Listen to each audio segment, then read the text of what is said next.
नमस्कार, कैसे हैं आप सभी लोग। फिक्र आपकी में एक बार फिर से आपका स्वागत है। देखिए, हमने फिक्र आपकी को ना एक अलग अंदाज में आपके सामने लेकर आ रहे हैं। हम बहुत सारी खबरें हैं, बहुत सारी डिटेलिंग है। देखिए जरूर, देखिए आज सबसे बड़ा फोकस राम मंदिर पर है, जहां चढ़ावा चोरी होने के बाद आज से 10 दिन का प्रायश्चित और शुद्धिकरण अनुष्ठान शुरू हो गया है। लेकिन करोड़ों राम भक्तों की फिक्र यह है कि क्या सिर्फ अनुष्ठान और शुद्धिकरण करा लेने से राम लला के दरबार में हुई चोरी और सुरक्षा में चूक के दाग धुल जाएंगे। सुप्रीम कोर्ट ने आज चुनाव आयोग पर कड़ी टिप्पणी करते हुए कहा है कि नागरिकता तय करना उसका अधिकार नहीं है, उसका अधिकार सिर्फ वोटर लिस्ट और चुनाव कराने तक सीमित है। फिक्र यह है कि क्या आयोग ने एसआईआर के नाम पर अपने अधिकारों की सीमा लांघी थी। देश का गौरव माने जाने वाले इसरो में पिछले कुछ महीनों के अंदर 100 से ज्यादा वैज्ञानिक या तो इस्तीफा दे चुके हैं या फिर वीआरएस ले चुके हैं। फिक्र यह है कि क्या यह सिर्फ बेहतर वेतन और नए अवसरों की चाहत है या वैज्ञानिक किसी वजह से आहत हैं। महाराष्ट्र में 9 करोड़ रुपए से ज्यादा के केमिकल वाले दूध का पर्दाफाश हुआ है। इस कार्रवाई से पूरे देश में हड़कंप है। हर परिवार की फिक्र है कि बच्चे के ग्लास में सफेद जहर तो नहीं है। और बलोचिस्तान के 85% हिस्से पर पूर्ण कब्जे का दावा करने वाले बलोच विद्रोहियों ने अब पाकिस्तानी सेना के 45 जवान मार गिराए हैं। सवाल यह है कि क्या बलोचिस्तान की आजादी अब नजदीक है। देखिए, आज फिक्र की शुरुआत उस सवाल से कि क्या प्रायश्चित, पूजा, शुद्धिकरण और अनुष्ठान से राम धन की चोरी जैसे पाप धुल सकते हैं। जब न्याय का काम अधूरा हो तो प्रायश्चित, पूजा का क्या औचित्य है। वो अपराध जो अब तक रहस्य बना हुआ है। एसआईटी रिपोर्ट तैयार है, लेकिन इसी बीच अयोध्या से आज ये तस्वीर आई।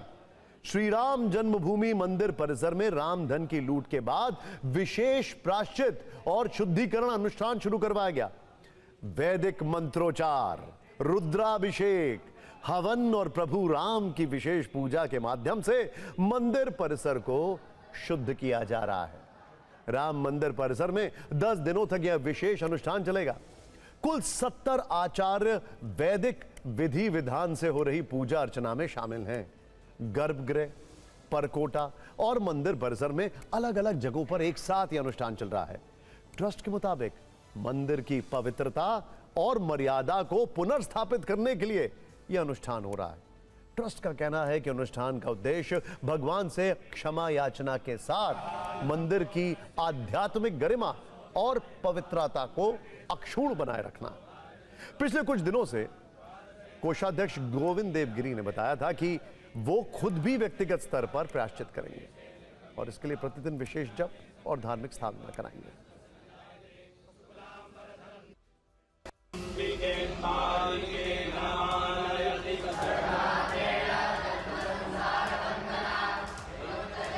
सुंदरकांड का पाठ, वाल्मीकि रामायण सुंदरकांड का पाठ चल रहा है। जो यहाँ चोरी डकैती हुई है, रामलला से प्रार्थना करें, उसमें धीरे धीरे काफ़ी सुधार हो जाएगा, पश्चिमी सफलता मिल जाएगी।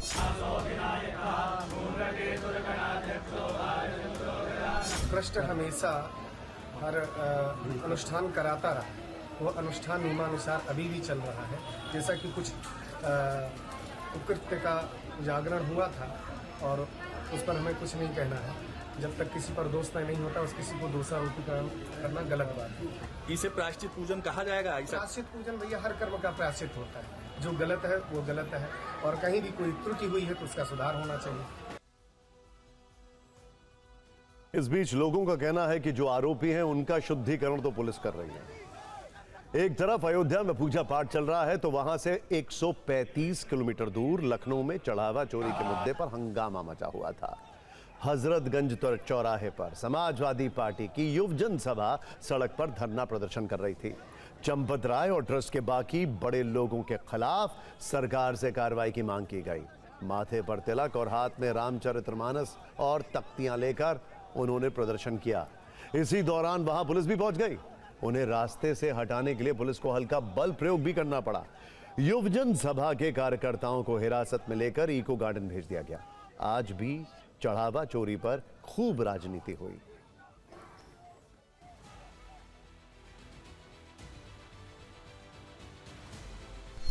आज कोई संकट नहीं है बहन और भाइयों।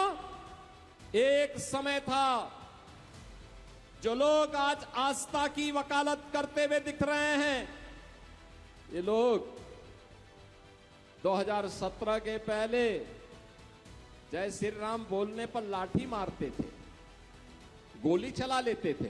राम मंदिर में जो घटना हुई है ये बहुत शर्मनाक है। इस पर जितना मातम किया जाए उतना कम है। इसे मजहब के ऐनक से, इसे जात की ऐनक से नहीं देखा जा सकता। भगवान राम के नाम पर इन्होंने वोट ले लिया, नोट भी ले लिया, तो वोट और नोट के लिए मुंह में राम है इनके, ये राम भक्त है ही नहीं। ये पूरा ट्रस्ट भंग किया जाना चाहिए और अब यहाँ पर ये सरकारी ट्रस्ट सरकारी अधिकारियों द्वारा या सरकार में शामिल पार्टी और उसके पीछे के संगठन के लोगों को यहाँ न रखा जाए। अब इसको मौका आ गया है कि धर्माचार्यों को सौंप देना चाहिए। पूजा पाठ से मंदिर परिसर का शुद्धिकरण तो हो जाएगा, लेकिन चढ़ावे की चोरी से कलंकित हुई व्यवस्था का शुद्धिकरण कैसे होगा? धार्मिक मान्यता के अनुसार मंदिर में किसी भी प्रकार की अशुभ या अपवित्र घटना के बाद शुद्धिकरण और प्रायश्चित के लिए ऐसे अनुष्ठान कराए जाते हैं। इसीलिए सवाल पूजा अनुष्ठान या धार्मिक मान्यता पर नहीं है। असली फिक्र यह है कि जांच और कार्रवाई का काम अभी अधूरा है। ऐसे में खटाखट शुद्धिकरण कर देने से भरोसे और पवित्रता की वापसी कैसे हो जाएगी? अब बात करते हैं सामाजिक कार्यकर्ता सोनम वांगचुक की, जो पिछले 20 दिनों से दिल्ली के जंतर मंतर पर भूख हड़ताल पर बैठे हैं। यह भूख हड़ताल नीट यूजी पेपर लीक मामले में केंद्रीय शिक्षा मंत्री धर्मेंद्र प्रधान के इस्तीफे की मांग को लेकर है। बीती रात नीट यूजी का रिजल्ट आ गया, लेकिन सोनम वांगचुक की भूख हड़ताल खत्म कराने के लिए अब तक कोई नहीं आया। इस बीच डॉक्टरों ने सोनम वांगचुक के स्वास्थ्य को लेकर चिंता जताई। उनकी नियमित जांच करने वाले डॉक्टर सतीश लामा ने बताया है कि 20 दिनों के अनशन से सोनम वांगचुक का शरीर बहुत कमजोर हो चुका है। इन 20 दिनों में उनके वजन में 9 किलोग्राम से ज्यादा की गिरावट आई है और अब उनका यूरिक एसिड भी तेजी से बढ़ रहा है, जो इस बात का संकेत है कि उनकी मांसपेशियां तेजी से गल रही हैं। डॉक्टरों ने चेतावनी दी है कि अगर जल्द उनका अनशन खत्म नहीं हुआ तो मल्टी ऑर्गन फेलियर वाली परिस्थिति आ सकती है। हालांकि डॉक्टरों की गंभीर चेतावनी के बाद भी सोनम वांगचुक अपना अनशन खत्म करने के लिए तैयार नहीं है। उन्होंने एक वीडियो मैसेज जारी करके कहा है कि वो इस आंदोलन को इतनी जल्दी खत्म नहीं करेंगे और 20 जुलाई को प्रस्तावित संसद मार्च को और अधिक मजबूत बनाएंगे। उधर सुप्रीम कोर्ट बार एसोसिएशन की कार्यकारिणी ने सोनम वांगचुक के अनशन पर चिंता जताते हुए एक प्रस्ताव पारित किया है। प्रस्ताव में कहा गया है कि सोनम वांगचुक ने नीट परीक्षा और छात्रों के भविष्य के मुद्दे को उठाने के लिए अपने स्वास्थ्य और जीवन को दांव पर लगाया है। कार्यकारिणी ने सोनम वांगचुक से स्वास्थ्य को प्राथमिकता देते हुए अनशन समाप्त करने की अपील की है और शिक्षा व्यवस्था में पारदर्शिता, निष्पक्षता और जवाबदेही के लिए रिसर्च और कानूनी सहयोग देने का संकल्प लिया है।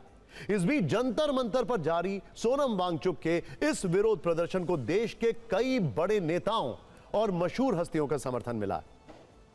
बीते रोज आम आदमी पार्टी के राष्ट्रीय संयोजक अरविंद केजरीवाल ने वहां पहुंचकर वांगचुक से मुलाकात की थी और आज कांग्रेस सांसद पवन खेड़ा ने वहां जाकर सोनम वांगचुक से मुलाकात की। इसके अलावा बॉलीवुड की कई हस्तियों ने सोनम वांगचुक से अनशन खत्म करने की अपील की है, जिनमें संगीतकार विशाल दत्तलानी, अभिनेत्री सोनाक्षी सिन्हा, लेखक शोभा डे और आमिर खान शामिल। आप लोगों के हजारों संदेश आए कि मैं अनशन तोड़ दूं, कुछ खा लूं। तो अगर मैं खा भी लूं तो उससे क्या बदलेगा और क्या संदेश जाएगा? सरकार को तो यही संदेश जाएगा कि जवाबदेही की ज़रूरत नहीं है, वो बैठ जाते हैं, वो चले जाते हैं। मेरा जो था, मेरा प्रोटेस्ट करने का प्लान था। सर ने कहा कि मैं हंगर स्ट्राइक पर बैठूंगा। 30 साल के बच्चे से एक 60 साल का इंसान मैनिपुलेट हो जाएगा। अगर आपको ये लगता है ना, आप उनकी इंटेलिजेंस को क्वेश्चन कर रहे हो, ये सही बात नहीं है। आप अगर सोनम सर से पूछोगे, आप उनको बोलिए अनशन तोड़ने, वो आपको भी डांट देंगे। फैट निकल गया है, नंबर मसल लॉस में कीटोन, उसमें फैट जो आया था कीटोन बॉडीज आई थी यूरिन में, फिर यूरिक एसिड हाई हो गया था क्योंकि मसल लॉस भी हो रहा है। तो स्टेज 1 स्टेज 2 तो पार कर चुके हैं, स्टेज 3 है जिसमें ऑर्गन्स की इन्वॉल्वमेंट हो सकती है। उसके लिए हम 24 आवर एक्स्ट्रा विजिलेंट है और 24 आवर्स उनको मॉनिटर कर रही है उनके वाइटल्स को। Sonam Wangchuk NEET paper leak मामले में जवाबदेही की मांग पर अड़े, जबकि डॉक्टर लगातार बिगड़ती सेहत को लेकर चेतावनी दे रहे हैं। आंदोलन अपनी जगह, सरकार और व्यवस्था से सवाल भी जरूरी है, लेकिन किसी मांग की कीमत किसी की जान नहीं हो सकती। अब जरूरत टकराव बढ़ाने की नहीं, संवाद का रास्ता खोलने की है, क्योंकि लोकतंत्र में आवाज सुनी भी जानी चाहिए और आवाज उठाने वाला सुरक्षित भी रहना चाहिए। फिक्र में बाप को उत्तराखंड लेकर चलते हैं, जहां विधानसभा चुनाव भले ही अगले साल है, लेकिन उसके लिए माहौल अभी से तैयार होने लगा है। देहरादून की तस्वीर देखिए, जहां राहुल गांधी ने छात्रों की गूंज नाम से एक कार्यक्रम किया। छात्रों के साथ सीधा संवाद में पेपर लीक और छात्र हित के अन्य मुद्दे उठाए, बेरोजगारी पर बात की, सरकार को घेरा, छात्रों से उनकी समस्या पूछी, उनका अनुभव पूछा। लोकसभा में नेता विपक्ष राहुल गांधी ने छात्रों से संवाद अभियान की शुरुआत राजस्थान के कोटा से की थी। 17 जून को उन्होंने यह कार्यक्रम किया था। इसी कड़ी में देहरादून उनका दूसरा पड़ाव है। जैसे बाकी देशों में रोजगार के अलग अलग दरवाजे होते हैं। एक दरवाजा होता है मैन्युफैक्चरिंग का, दूसरा दरवाजा होता है एंटरप्रेन्योरशिप का, तीसरा दरवाजा होता है कॉर्पोरेट जॉब का, चौथा दरवाजा होता है पब्लिक सेक्टर का, और नॉर्मली 5 में से एक दरवाजा होता है सरकारी नौकरी का। मगर दुख की बात है कि हिंदुस्तान में 5 में से 4 दरवाजे आपके लिए बंद हैं। क्यों बंद है? क्योंकि हिंदुस्तान में मैन्युफैक्चरिंग सेक्टर बंद पड़ा हुआ है और चाइना का माल पूरे देश में बिकता है। तो एक दूसरा छुपा हुआ रास्ता है पेपर लीक वाला रास्ता। पेपर लीक है, ये बढ़ता जा रहा है। 7.5 करोड़ युवाओं को पेपर लीक से नुकसान हुआ है। 152 लीक्स हुई हैं। 152 लीक मतलब पिछले 10 साल में हर महीने एक पेपर लीक हुआ है। और रियलिटी है कि कन्विक्शन रेट 0।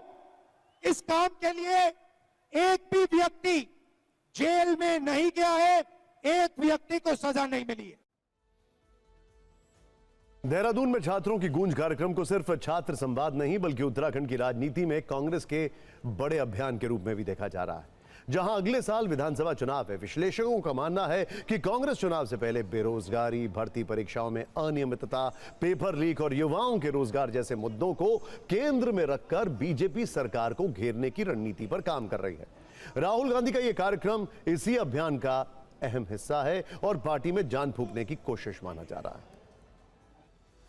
लेकिन अब एक ऐसी फिक्र जो सीधे देश की स्पेस एजेंसी इसरो से जुड़ी है, वहां से परेशान करने वाली बड़ी खबर यह है कि पिछले 1 साल में अनुमानित 100 से 200 वैज्ञानिक इसरो को छोड़ चुके हैं। या तो उन्होंने इस्तीफा दे दिया है या फिर स्वेच्छा से रिटायरमेंट यानी कि VRS ले लिया है, वॉलंटरी रिटायरमेंट स्कीम जिसे कहते हैं। इसरो में ऐसा क्यों हो रहा है? किस वजह से वहां के वैज्ञानिक इस्तीफा दे रहे हैं? ऐसे वक्त में जब देश मिशन गगनयान, चंद्रयान 4, शुक्रयान, यहां तक कि स्पेस स्टेशन जैसे महत्वपूर्ण प्रोजेक्ट्स के सफल होने के सपने देख रहा है, इन वैज्ञानिकों पर देश की उम्मीदें टिकी हैं, तब उनके इसरो छोड़ने की खबर 140 करोड़ भारतीयों को परेशान कर रही है। एक्सपर्ट्स इसका जवाब स्पेस स्टार्टअप्स के बढ़ते असर को मान रहे हैं, जिससे इसरो के पूर्व अध्यक्ष जी माधवन भी चिंतित हैं। उन्होंने एक इंटरव्यू में फिक्र जताई है कि इस तरह की प्रक्रिया इसरो की गतिविधियों पर गंभीर असर डाल सकती है। वर्ष 2020 में स्पेस सेक्टर को प्राइवेट कंपनियों के लिए खोला गया था। इसका सकारात्मक असर भी देखने को मिला। इससे जुड़ी कंपनियां रॉकेट, सैटेलाइट, प्रोपल्शन सिस्टम और space based service full speed में बना रही। इसकी कल्पना कुछ साल पहले तक नहीं की जा सकती थी, लेकिन इसरो के लिए समस्या यह है कि ये स्टार्टअप कंपनियां उसके वैज्ञानिकों को आकर्षक वेतन और सुविधाएं देकर अपने पास बुला रही हैं, करियर ग्रोथ का मौका दे रही हैं। यानी एक ऐसा इकोसिस्टम बन रहा है जो नेशनल स्पेस एजेंसी से टैलेंट को अपनी ओर खींच रहा है। लेकिन सवाल यह भी है कि आगे चलकर फिर इसका गंभीर असर इसरो के पूरे फंक्शन पर पड़ सकता है।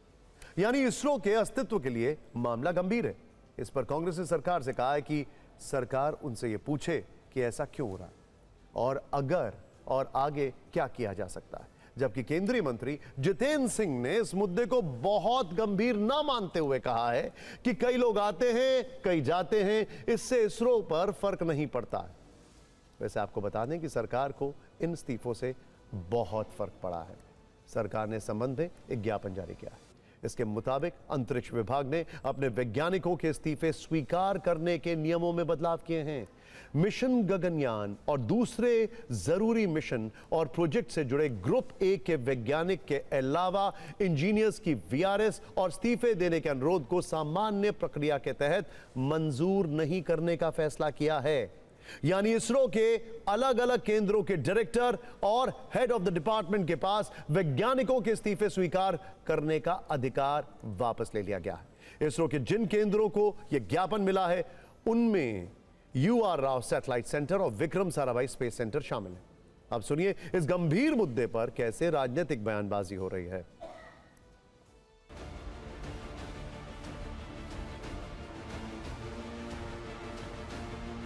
I think it's not fair that people who have taken on such a major responsibility for the country should suddenly be quitting, and I think the government is entitled to ask them why and what can go on, and perhaps there are some improvements of service conditions or whatever they could offer. Resign होते थे भैया, वो एक साथ ज़्यादा हो रहा है क्योंकि प्राइवेट जो है फील्ड बढ़ रहा है। ये चीज़ भी है कि लोगों का एक्सपेक्टेशन ज़्यादा हो और उस तरह से जो है उनको रिवॉर्ड यहाँ पे ना मिल रहा हो, ऐसा वो मानते हो। देखिए ऐसे में ना HR पॉलिसीज बहुत बहुत मायने रखती हैं। HR policies, human resource policies, NASA से बहुत कुछ सीखने को है। नासा में एनुअल टर्नओवर रेट, मतलब जो लोग छोड़ के जाते हैं, हट जाते हैं, वो 2 से 5% है और उसमें भी रिटायरमेंट वाले लोग ज्यादा हैं। जबकि पूरे अमेरिका में प्राइवेट कंपनीज में यह टर्नओवर रेट 13.5% है। बहुत कुछ सीखने के लिए है नासा से। खैर, भारत को मंगल पर भी जाना है, अपना स्पेस स्टेशन भी बनाना है और गगनयान को भी सफल बनाना है। इसके लिए निजी कंपनियों की ताकत भी चाहिए और इसरो के वैज्ञानिकों का अनुभव भी। लेकिन 100 से ज्यादा वैज्ञानिकों का नौकरी छोड़ना सिर्फ एक प्रशासनिक खबर नहीं है, यह प्रतिभा बचाने की चेतावनी है। रास्ता इस्तीफे रोकने भर से नहीं निकलेगा। वैज्ञानिकों को बेहतर अवसर और सम्मान और आगे बढ़ने की वजह भी देनी होगी। हमें यह नहीं भूलना चाहिए कि वर्ष 1963 में जब भारत ने अपना पहला रॉकेट नाइकी अपाचे लॉन्च किया था, तब वैज्ञानिकों के पास आधुनिक वाहन तक नहीं थे। इसके पुर्जे और पेलोड को साइकिल और बैलगाड़ी पर लाद कर केरल के थुम्बा में लॉन्च पैड तक पहुंचाया गया था। तब से देखें तो इसरो का सफर शानदार रहा है। इसरो ने भारत का मस्तक ऊंचा किया है और ऐसे में इसरो का मान सम्मान भी हर हाल में बने रहना चाहिए। खैर, अब देश की सबसे बड़ी अदालत का जिक्र, जहां पर बंगाल में SIR से जुड़े एक मसले की सुनवाई करते हुए chief justice Suryakant, justice Joy Mallya Bagchi और जस्टिस वी मोहन्ना की पीठ ने कुछ ऐसी गंभीर बातें कही हैं जिन पर अब देश में चर्चा हो रही है। बेंच ने पहली महत्वपूर्ण बात तो यह कही कि नागरिकता तय करना चुनाव आयोग का संवैधानिक अधिकार नहीं है। अदालत ने यह भी कहा कि आयोग का अधिकार केवल मतदाता सूची के नियंत्रण और पर्यवेक्षण तक सीमित है। आयोग का काम यह देखना है कि कोई व्यक्ति वोटर बनने की योग्यताएं पूरी करता है या नहीं। अगर किसी वजह से किसी व्यक्ति का नाम मतदाता सूची में नहीं है तो इसका मतलब यह बिल्कुल नहीं है कि उसकी नागरिकता अपने आप खत्म हो गई। कोर्ट ने कहा कि इस कानूनी स्थिति को लेकर किसी के मन में कोई भ्रम नहीं होना चाहिए। अदालत ने आगे की प्रक्रिया भी साफ की है। कहा है कि अगर ट्राइब्यूनल किसी व्यक्ति का नाम SIR सूची में शामिल न करने का फैसला देता है तो ऐसी स्थिति में चुनाव आयोग को नागरिकता के अंतिम निर्धारण के लिए मामला तुरंत संबंधित केंद्रीय मंत्रालय को भेजना होगा। अब यहां 2 बड़े सवाल हैं। कोर्ट ने चुनाव आयोग के एसआईआर की संवैधानिक सीमा क्यों तय की और देश में नागरिकता तय करने का अधिकार किसके पास है? दोनों प्रश्नों के उत्तर जानने के लिए सबसे पहले इस विशेष मामले को समझना जरूरी है, जिस पर आज सुप्रीम कोर्ट की तरफ से बड़ी टिप्पणी आई है। असल में यह याचिका पश्चिम बंगाल में शुवेंदु सरकार के एक फैसले के खिलाफ थी। हाल ही में वहां की राज्य सरकार ने महिलाओं के लिए अन्नपूर्णा योजना लॉन्च करते हुए योजना के लिए आए 26 लाख आवेदन खारिज किए थे, क्योंकि उन आवेदकों के नाम मतदाता सूची में नहीं थे। उस समय सीएम शुवेंदु अधिकारी ने यह भी कहा था कि सरकारी धन किसी भी गैर भारतीयों को नहीं मिल सकता, यानी उन्होंने उन 26 लाख महिलाओं को भारत का नागरिक नहीं माना था। इसके बाद आज जब एसआईआर पर सुनवाई हो रही थी तो सरकारी योजना से वंचित रखने के खिलाफ भी याचिका दी गई। तो सुप्रीम कोर्ट ने इस याचिका पर सुनवाई करने पर सहमति देते हुए नागरिकता वाली टिप्पणी की और शुवेंदु सरकार के खिलाफ जारी इस याचिका की सुनवाई 25 अगस्त को करने का फैसला किया है। अब आते हैं दूसरे सवाल पर, नागरिकता तय करने का अधिकार किसका है? भारतीय संविधान के अनुच्छेद 11 के तहत किसी व्यक्ति की नागरिकता तय करने का अंतिम अधिकार देश की संसद को है, किसी भी राज्य को नहीं है। और देश की संसद में भी सिर्फ केंद्रीय गृह मंत्रालय को है। इसी के आधार पर नागरिकता अधिनियम 1955 लागू किया गया है। इसके मुख्य रूप से 5 आधार हैं। कानून के तहत नागरिकता मिलने का पहला और सबसे आम आधार व्यक्ति के भारत में जन्म को माना जाता है। अगर किसी के माता या पिता में से कोई एक भारत का नागरिक है तो उसे वंशानुगत यानी वंश के आधार पर भारत की नागरिकता मिल जाती है। तीसरा तरीका रजिस्ट्रेशन का होता है। जो लोग भारतीय मूल के हैं या फिर किसी विदेशी नागरिक ने किसी भारतीय से शादी की है, ऐसे लोग आवेदन देकर खुद को भारत के नागरिक के रूप में रजिस्टर करवा सकते हैं। चौथा नियम देशीकरण का है।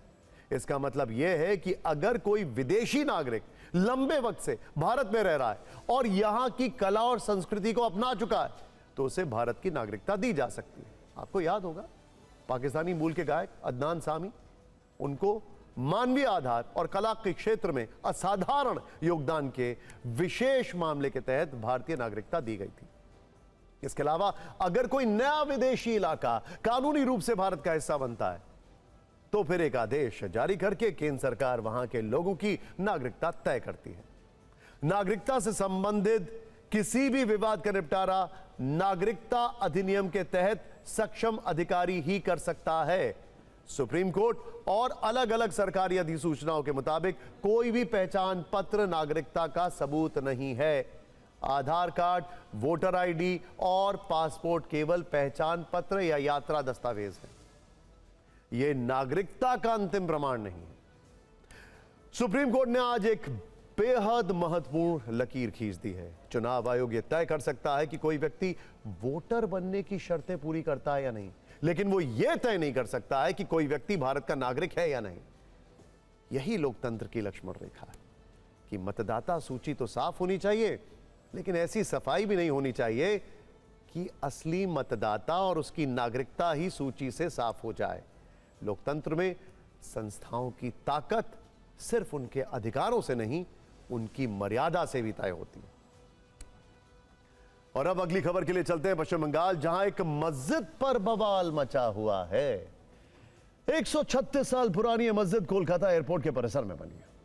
4 दिन पहले शुवेंदु सरकार ने कोलकाता एयरपोर्ट कैंपस में बनी इस गौरीपुर जामा मस्जिद में एंट्री और नमाज पर रोक लगा दी थी, लेकिन आज जुमे की नमाज के लिए टीएमसी नेता सिद्दीकुल चौधरी ने लोगों से मस्जिद के बाहर जुटकर नमाज पढ़ने की अपील की। उनकी इस अपील से अचानक तनाव बढ़ गया।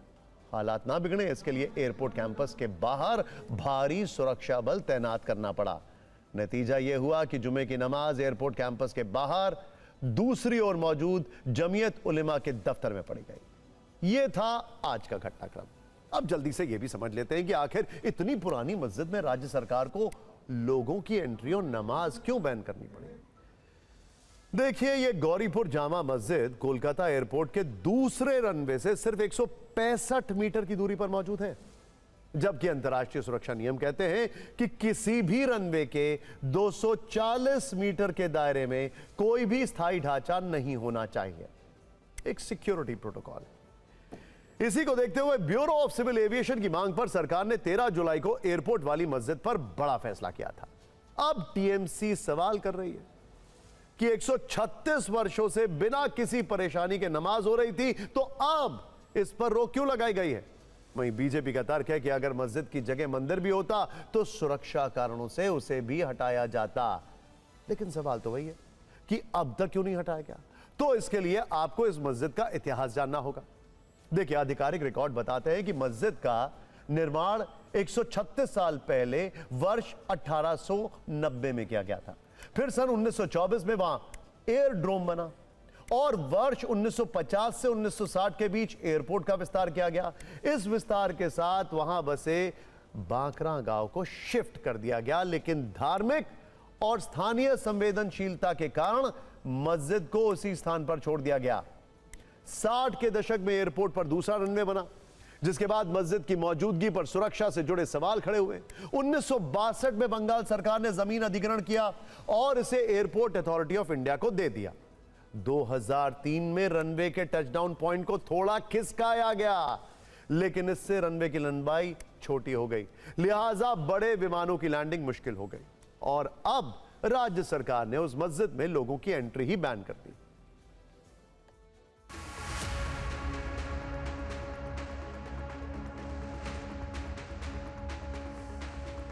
बीजेपी का सरकार यहाँ पे आया तो एयरपोर्ट के अंदर वो जो मस्जिद है वहाँ पे नमाज पढ़ना बंद हो गया। आप देख सकते हैं लोग अंदर यहाँ पे नमाज पढ़ रहे हैं और TV9 भारतवर्ष के कैमरे पे आप लोग एक्सक्लूसिव भी देख सकते हैं ये नमाज यहाँ पे पढ़ा जा रहा है। आज का दिन पूरे हिंदुस्तान के लिए, बंगाल के लिए ये काला दिन है। पूरे बंगाल में 1 करोड़ लोग ये क्या नाम फीता पट्टी लोगों को दिखाया।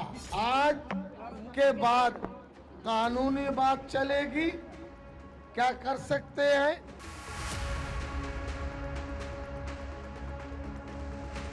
जहां तक एयरपोर्ट का सवाल है, ये कोई मंदिर मस्जिद का सवाल नहीं है। अगर वो मस्जिद नहीं होकर के एक हनुमान जी की मंदिर भी होता तो उसको भी हटाया जाता। कि 136 साल से वो बांकरा मस्जिद में नमाज पढ़ा जाता है। एयरपोर्ट अथॉरिटी 2 दिन के लिए नमाज बंद किया था, लेकिन उसके बाद नमाज चालू नहीं हुआ। तो इसको लेके लोगों का आपत्ति है, वो प्रोटेस्ट कर सकते हैं। इसके पीछे मेरा पूरा समर्थन है। एक तरफ एयरपोर्ट की सुरक्षा, रनवे का विस्तार और अंतर्राष्ट्रीय नियम है, दूसरी तरफ दशकों पुरानी धार्मिक परंपरा और स्थानीय भावनाएं। सियासत तेज है, लेकिन सवाल यह है कि सुरक्षा और आस्था के बीच ऐसा संतुलन कब बनेगा जिसमें ना खतरा हो ना भेदभाव का आरोप लगे। कोलकाता से मध्य प्रदेश के धार चलते हैं, जहां धार भोजशाला विवाद ने नया टर्न ले लिया है। पिछले शुक्रवार को सुप्रीम कोर्ट ने एमपी सरकार को आदेश दिया था कि वो मुस्लिमों को भोजशाला के पास नमाज के लिए जगह दे, जहां वो शुक्रवार को दोपहर 1 बजे से 3 बजे तक नमाज पढ़ सकें। अब संकट यह है कि धार प्रशासन ने मुस्लिमों को जो जगह दी है वो मुस्लिम समाज को पसंद नहीं। उनका कहना है कि प्रशासन ने जुमे की नमाज के लिए भोजशाला से करीब 2 किलोमीटर दूर मालीवाड़ा स्थित 40 पीर परिसर तय किया, जो काफी दूर है। इसीलिए मुस्लिम समाज 40 पीर परिसर में नमाज नहीं पढ़ेगा और प्रशासन के फैसले के खिलाफ सुप्रीम कोर्ट जाएगा। प्रशासन का कहना है कि सुरक्षा और कानून व्यवस्था की स्थिति को देखते हुए 40 पीर परिसर को वैकल्पिक स्थल बनाया गया।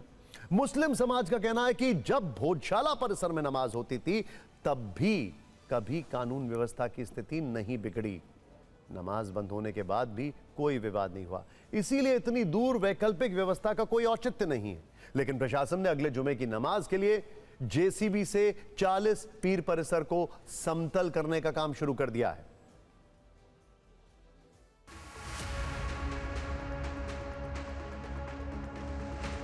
ये जो आप 1 एकड़ की ज़मीन देख रहे हैं, ये वो जगह है जो कि प्रशासन ने जुम्मे की नमाज के लिए चिन्हित की और इस बारे में तुरंत जो मुस्लिम पक्ष है उसको बुलाकर इस जगह के बारे में बताया गया, लेकिन मुस्लिम पक्ष इस जगह पर नमाज अदा करने को लेकर कतई तैयार नहीं है। लेकिन जैसे ही ये जगह चिन्हित की गई उसके तुरंत बाद आप देखिए बुलडोजर से इस जगह को समतल करने की जो कवायद है वो प्रशासन की तरफ से शुरू कर दी गई है। ठीक जगह के बराबर में आप देखिए यहाँ पर बाकायदा एक मस्जिद भी आपको यहाँ पर दिखाई देगी और बड़ी संख्या में जो पुलिस का अमला है, जो सिक्योरिटी है, वो भी इस इलाके में या फिर कहीं इस जगह के आसपास बढ़ा दी गई है।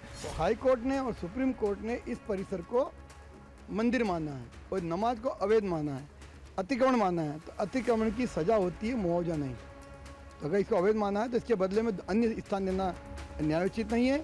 टीम है इस पर वर्क कर रही है और वो हमें जो निर्धारित स्थान हैं जो इस न्यायालय के निर्णय के परिप्रेक्ष्य में होंगे उनकी जानकारी हमें देगी, तो उसके हिसाब से हम आगे की कार्रवाई इसमें करेंगे। सर्वोच्च न्यायालय का ऑर्डर है, उसमें साफ लिखा है कि मस्जिद प्रीमाइसेस से जो मौला कमाल मस्जिद है उसके बगल में या सटीक होकर के मुस्लिम समाज को जगह उपलब्ध कराई जाए। लेकिन कहीं ना कहीं शासन ने फिर हम लोगों के साथ एक तरह का मिसगाइडेंस किया है। 3 घंटे हमारे पूरे यहाँ पर खराब कर दिए गए, लेकिन हमारे द्वारा ये आपत्ति प्रस्तुत की है। हम लोग को कोर्ट में इस ऑर्डर को फिर से चैलेंज करेंगे। हमारे देश में हिंदू मुस्लिम विवाद वाले ईंधन से राजनीति हाई स्पीड पर चलती है। हालांकि आज एक दूसरे ईंधन की चर्चा भी हो रही है और यह चर्चा है देश की पहली हाइड्रोजन ट्रेन को लेकर। आज प्रधानमंत्री नरेंद्र मोदी ने इस ट्रेन को हरी झंडी दिखाई। यह ट्रेन हरियाणा के जींद से सोनीपत के लिए रवाना हुई। यह ट्रेन 89 किलोमीटर का सफर करीब 2 घंटे में पूरा करती है। इसमें 10 कोच लगे हैं। जींद सोनीपत रूट पर 14 स्टेशनों के बीच यह अधिकतम 75 किलोमीटर प्रति घंटे की रफ्तार से चलेगी। इसका किराया 5 से 25 रुपए के बीच में रखा गया है। इसके साथ ही भारत हाइड्रोजन ट्रेन सेवा शुरू करने वाला दुनिया का 5वां देश बन गया है। इस मौके पर प्रधानमंत्री मोदी ने कहा कि यह ट्रेन दुनिया की सबसे ताकतवर हाइड्रोजन ट्रेन है, जिसे पूरी तरह स्वदेशी तकनीक से तैयार किया गया। हाइड्रोजन ट्रेन दुनिया की सबसे ताकतवर हाइड्रोजन ट्रेन है। ये हाइड्रोजन ट्रेन 3200 हॉर्स पावर की है और सबसे ताकतवर ही नहीं, भारत की हाइड्रोजन ट्रेन सबसे लंबी भी है। भारत की यह हाइड्रोजन ट्रेन धुआं रहित तो है ही, ये मेक इन इंडिया का भी एक बहुत सफल उदाहरण है। इस ट्रेन को भारतीय इंजीनियरों ने डिजाइन किया है और भारत की ही कंपनी ने बनाया, इसीलिए इसे मेक इन इंडिया की बड़ी उपलब्धि बताया जा रहा है। हाइड्रोजन ट्रेन में सबसे बड़ी चिंता गैस रिसाव की होती है। हालांकि ऐसी स्थितियों से बचने और सुरक्षा के लिहाज से कई इंतजाम किए गए हैं। ट्रेन में गैस लीकेज और स्मोक का पता लगाने वाले खास सेंसर्स लगाए गए हैं। अगर हरियाणा में प्रयोग कामयाब रहा तो आने वाले वर्षों में देश के कई हेरिटेज और पहाड़ी रूट्स पर हाइड्रोजन ट्रेन चलने की योजना है।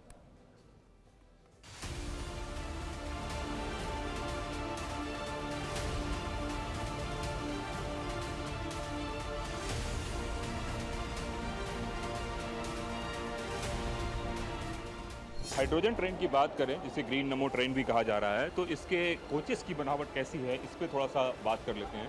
तो अगर हम कोचेस की बात करें तो ये सामान्य सी दिखने वाली कोच की ही तरह है।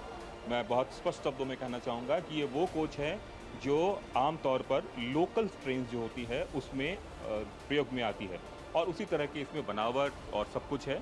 अगर हम सीटिंग कैपेसिटी की बात करें तो 2600 लोगों के बैठने की सीटिंग कैपेसिटी है और इसके साथ साथ इसमें LED स्क्रीन्स वगैरह लगे हुए हैं। ये हाइड्रोजन के लिए चलाने के लिए इसमें फ्यूल सेल लगाया गया है। एक DPC में 4 फ्यूल सेल लगे हुए हैं और उसी फ्यूल सेल में ही हाइड्रोजन को और ऑक्सीजन को रिएक्शन करवा के इलेक्ट्रिसिटी पैदा की जाती है। जो इलेक्ट्रिसिटी पैदा की जाती है उसी से ट्रेन को संचालित किया जाता है और बिल्कुल प्रदूषण मुक्त ट्रेन है। मैं ये मानता हूँ कि विश्व के अंदर सबसे पहली ट्रेन हाइड्रोजन से सक्सेसफुली यही चल रही है। ये ट्रेन पानी से ही चलेगी और पानी हवा में छोड़ेगी।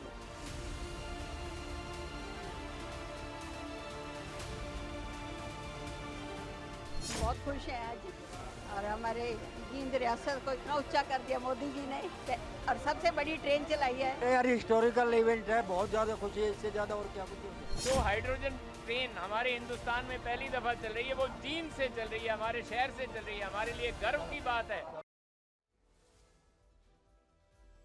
और अब इस खबर पर फिक्र का लेंस। हाइड्रोजन ट्रेन सिर्फ पटरी पर दौड़ती नई तकनीक नहीं है, ये भारत के भविष्य की दिशा भी दिखाती है। धुआं कम, प्रदूषण कम और स्वदेशी तकनीक को नई रफ्तार। लेकिन तस्वीर का दूसरा हिस्सा भी है। हाइड्रोजन बनाना कितना सस्ता होगा, तकनीक कितनी भारतीय होगी और इसे पूरे देश में चलाना कितना व्यवहारिक होगा। तो फिलहाल इसे मंजिल नहीं, एक अच्छी शुरुआत मानी जाए। लेकिन एक अलग शुरुआत क्या हमें पॉलिटिकल फ्रंट पर दिखाई दे सकती है, क्योंकि इस वक्त एक बड़ी पॉलिटिकल खबर यह है कि बीजेपी ने एनसीपी के दोनों धड़ों को ऑफर दिया है। यानी एनसीपी शरद पवार और एनसीपी अजीत पवार को बीजेपी ने आपस में विलय का ऑफर दिया है। सूत्रों के मुताबिक बीजेपी ने कहा है कि अगर ये दोनों दल विलय करते हैं तो एनडीए में शामिल हो जाएंगे और बाद में दोनों धड़ों से एक एक मंत्री बनाए जाएंगे। आनंद हमारे सहयोगी हमारे साथ हैं। आनंद, जो महाराष्ट्र के मुख्यमंत्री की पिछले कुछ दिनों में मुलाकातें हुई, जो चर्चा चल रही थी, लग रहा है कि अब उसी दिशा में आगे बढ़ रही हैं चीजें। जी बिल्कुल, मैं आपको बता दूं कि अभी एनडीए में जो एनसीपी अजीत पवार की जो पार्टी है वो एनडीए का हिस्सा है, लेकिन एनसीपी अजीत पवार की पार्टी से कोई भी अभी मंत्री पद नहीं दिया गया है। और ऐसे में जब दोनों दल जो रुख अपना रहे हैं, जिसमें कि एनसीपी अजीत पवार की पार्टी भी है और साथ ही साथ एनसीपी जो शरद पवार है, तो ऐसे में अपने एनडीए के जो मौजूदा सहयोगी है उनके बीच में किसी भी तरह की इनसिक्योरिटी न हो। तो ऐसे में बीजेपी ने दोनों दलों को ये ऑफर दिया है कि आप पहले आपस में विलय करिए और उसके बाद आप एनडीए का हिस्सा बने। यानी कि जो एनसीपी शरद पवार की तरफ से कोशिशें हो रही थी और पिछले कुछ समय जो बैठकें भी हुई है कि वो एनडीए का हिस्सा बने, तो इसको लेकर एनसीपी अजीत पवार की जो पार्टी है उसको लेकर वो थोड़ी इनसिक्योरिटी आ गई थी। लेकिन आप बीजेपी ने दोनों के साथ कहा कि पहले आप दोनों आपस में मर्ज करिए, फिर आप एक साथ एक यूनिफाइड एनसीपी के तौर पे आप एनडीए का हिस्सा बनिए। और साथ ही साथ बीजेपी ने ये भी ऑफर दिया है कि अगर आप दोनों एक साथ होकर आते हैं तो दोनों धड़ों को अगला मंत्रिमंडल में विस्तार जब भी होगा तब दोनों को एक एक मंत्री पद दिया जा सकता है। यानी कि बीजेपी ये चाहती है कि दोनों दल जब डिलिमिटेशन बिल और महिला आरक्षण बिल सेंटर में इसको समर्थन तो करे, लेकिन अगर एनडीए का हिस्सा बनते हैं, केंद्रीय मंत्रिमंडल का हिस्सा बनते हैं, तो उसके लिए उनको एक होना पड़ेगा। बीजेपी ने साथ ही इनको ये भी क्लियर किया है कि अगर आप डिलिमिटेशन बिल और महिला आरक्षण बिल का समर्थन करना चाहते हो तो समर्थन अलग अलग कर सकते हैं, लेकिन एनडीए का हिस्सा अगर बनना है एनसीपी शरद पवार की पार्टी को, तो आपको एनसीपी अजीत पवार के साथ मर्ज करना होगा। बहुत बहुत शुक्रिया जानकारी के लिए। कुछ पॉलिटिकल पंडित्स ये कह रहे हैं कि इस मूव से ऐसा लगता है कि बीजेपी तोड़ने वाली नहीं बल्कि पार्टियां जोड़ने वाली पार्टी की छवि भी बना सकती है, ऐसा उनका कहना है। खैर, अब चलते हैं गुजरात, जहां आतंकी संगठन जैश-ए-मोहम्मद की एक बड़ी साजिश को नाकाम किया गया है। गुजरात एटीएस ने राज्य में जैश का नेटवर्क खड़ा करने की साजिश का पर्दाफाश किया है। जैश-ए-मोहम्मद से जुड़े 5 संदिग्ध आतंकी गुजरात एटीएस के हत्थे चढ़े। इन संदिग्ध आतंकियों से पूछताछ में कई चौंकाने वाली जानकारियां सामने आई हैं और इनके पास से कई तरह का आपत्तिजनक सामान भी मिला है। अभियुक्तों से जैश के झंडे, मसूद अजहर की किताबें और फतवे बरामद हुए हैं। धार्मिक साहित्य का गुजराती अनुवाद और एक पेन ड्राइव भी मिली है जिसमें विस्फोटक बनाने संबंधी जानकारी वाली किताब का मटेरियल था। बताया गया कि इन लोगों ने लोकल मार्केट और ऑनलाइन तरीके से विस्फोटक बनाने की सामग्री खरीदी और 5 अभियुक्तों ने कई बार विस्फोट का परीक्षण भी किया है। सबसे चौंकाने वाली बात तो यह है कि ये संदिग्ध आतंकी टाइम बनाने की कोशिश कर रहे थे। पकड़े गए अभियुक्तों में से मोहम्मद अयूब कड़ीवाला नाम के शख्स ने टाइम बम बनाने का प्रयास किया था। गुजरात एटीएस के मुताबिक ये लोग सुनसान इलाकों में टाइमर लगाकर ब्लास्ट की प्रैक्टिस करते थे। पिछले 3 वर्षों में 8 बार परीक्षण करने की कोशिश की गई। विस्फोटक बनाने का केमिकल घरों में छिपा कर रखा जाता था। एटीएस ने बनासकांठा और सिद्धपुर इलाके से अन्य अभियुक्तों को भी पकड़ा है। पकड़े गए 5 अभियुक्तों को अदालत से 8 दिन की रिमांड में भेजा गया है। इस पूरे घटनाक्रम में अहमद और इब्राहिम की भूमिका सबसे ज्यादा सक्रिय बताई जा रही है। आपको बता दें कि गुजरात एटीएस ने इन 5 की गिरफ्तारी से कुछ दिन पहले 8 संदिग्धों को गिरफ्तार किया था। उनसे पूछताछ के आधार पर ही आज जैश से जुड़े होने के शक में इन 5 संदिग्ध आतंकियों को गिरफ्तार किया गया। इनके फ़ोन के ऊपर से बहुत सारे पाकिस्तानी कनेक्शंस मिले। इन लोगों की जो टास्किंग की जा रही थी, गाड़ी परचेज करना, एक घर के आउटस्कर्ट्स में लेना, इन सब के बारे में भी जो तथ्य हैं वो ड्यूरिंग इन्वेस्टिगेशन जानने को मिले। इसमें जो पहले जो 8 लोग पकड़ाए थे उसमें से अहमद, इब्राहिम और मोहम्मद साउदी, ये लोग डायरेक्ट पाकिस्तानी जो जैश ए मोहम्मद के हैंडलर्स हैं उनके साथ में कांटेक्ट में थे। और अब बात खा पंचायत के खौफ की। मामला राजस्थान के दौसा का है, जहां लव मैरिज करने पर 84 गांव की खाप पंचायत ने तुगलकी फरमान सुनाया है। प्रेम विवाह के चलते महिला पक्ष पर 21 लाख का जुर्माना लगाया गया है।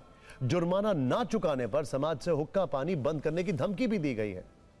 लड़की का दावा है कि आपसी सहमति से उनकी शादी हुई थी, लेकिन जैसे ही खाप वालों को पता चला वो गुस्से से लाल हो गए। तुरंत पंचायत बुलाकर दंड सुना दिया गया। इसके बाद पीड़ित युवती ने वीडियो जारी कर ससुराल और मायके में कुछ लोगों से जान का खतरा बताया और पुलिस से सुरक्षा की अपील की। इस मामले में थाने में शिकायत भी दर्ज करवाई गई है, जिसके बाद पुलिस जांच में जुट गई है।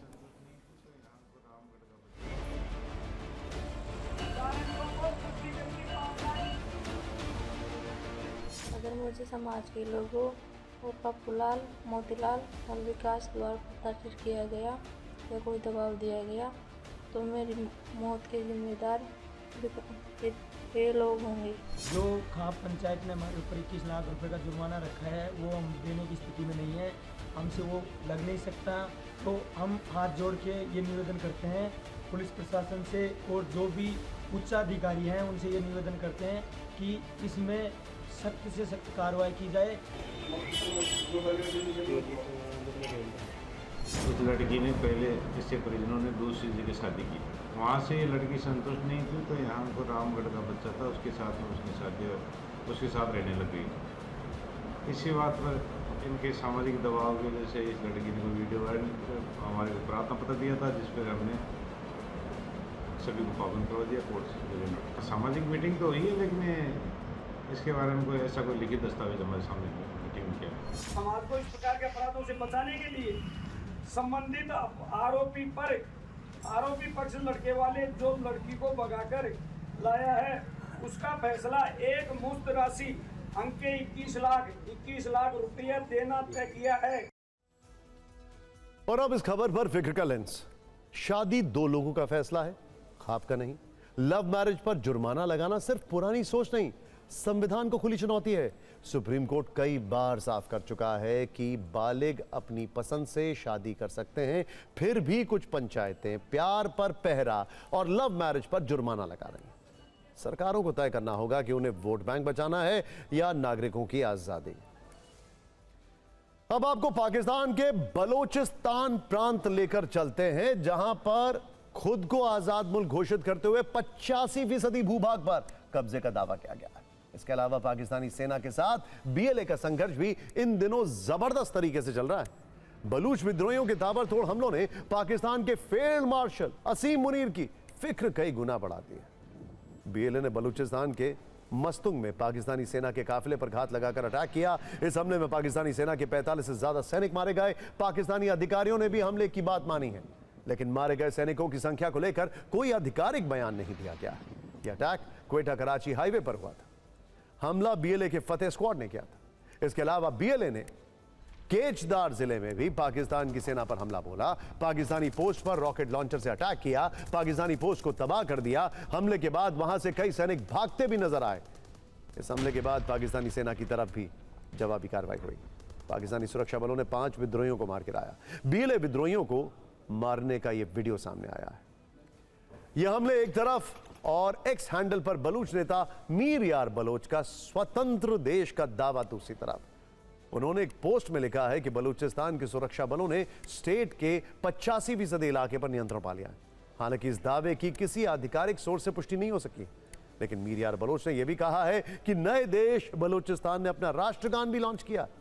इसके साथ ही राष्ट्रीय झंडा और अपनी मुद्रा बलोची फालू सुश्रू जारी किया।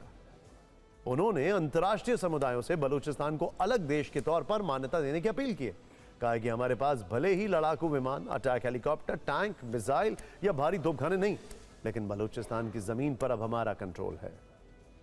बलूचिस्तान में क्रांति शाहबाज शरीफ और असीम मुनीर के लिए बड़ा सिरदर्द साबित हो सकती है। क्योंकि एक तरफ पीओके में बगावत को कंट्रोल करना मुश्किल हो रहा है, वहां लाखों लोग सड़कों पर उतरे हैं और 21 जुलाई तक का अल्टीमेटम दिया है। इसके बाद मुजफ्फराबाद लॉन्ग मार्च शुरू होगा, तो दूसरी तरफ बलूचिस्तान में आज़ादी का ऐलान खंड खंड पाकिस्तान की घंटी बजा रहा है। और सच पूछे तो इन हालात के लिए वहां की सरकार और सेना ही जिम्मेदार है, जिसने अत्याचार की सारी सीमाएं लांघी, लोगों से उनके बुनियादी हक छीनकर उन्हें कमजोर करने की कोशिश की।